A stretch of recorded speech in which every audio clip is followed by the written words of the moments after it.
Xitoy hukumatı Uyg'urlarni arzon emgak kuch qilib Xitoyga yo'tkash bilan birga Xitoylarni Sharq Turkistonga ko'chib kelishga ilhomlantirmoqda.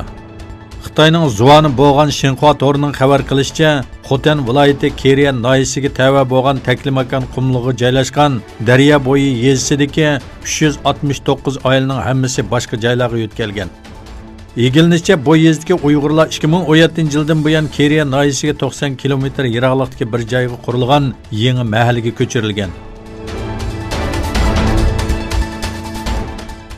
YouTube'da 100 milliondan ortiq agashchisi bor bo'lgan Favdafay Hong Kong demokratiya namoyishini qo'llaganligi va Xitoy Kompartiyasi rahbari Shi Jinpingni masxara qilganligi sababli Xitoyda cheklanganligini bildirdi va g'alaba qildik bolalar dedi.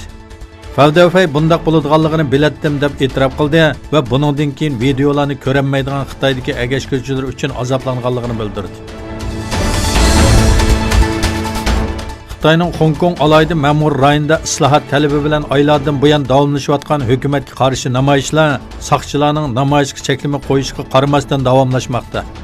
Janubiy Xitoy shahar gazetining xabar qilishicha, ko'pinchisi maska taqib olgan va hukumatdan 5 talabni o'rindashni talab qilgan namoyishchilar Hong Kong ko'chalarida sal bo'lib oqdi.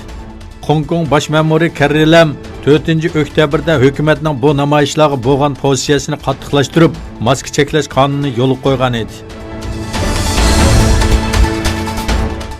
Angliya muhofizat gazeti Angliya fuqarosi bo'lgan Daesh a'zolarining Suriyadagi lagerlarda tutib turilayotgan bolalarining qaytarilib kelinishi uchun tunji qadamning besilganligini bildirdi. Mazkur gazetga so'z qilgan hukumat doiralari bu harakatni boshlash uchun Suriyaning sharq-shimolidagi ba'zi organlar bilan aloqalashayotganligini aytdi.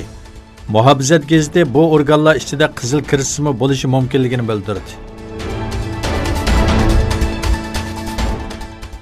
Pakistan armiyasi Kashmir kontrol liniyasida Hindiston tarafidan echilgan o'tqa qarshilik berish natijasida 9 Hindiston askarining o'ldirilganligini e'lon qildi.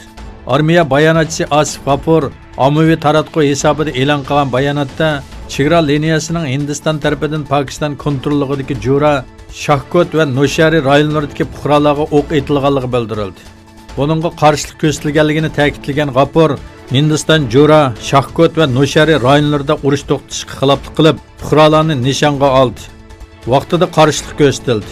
9 nafar Hindiston askari o'ldirildi, nurg'uni yaralandi. 2 qarorgoh yo'qitildi dedi.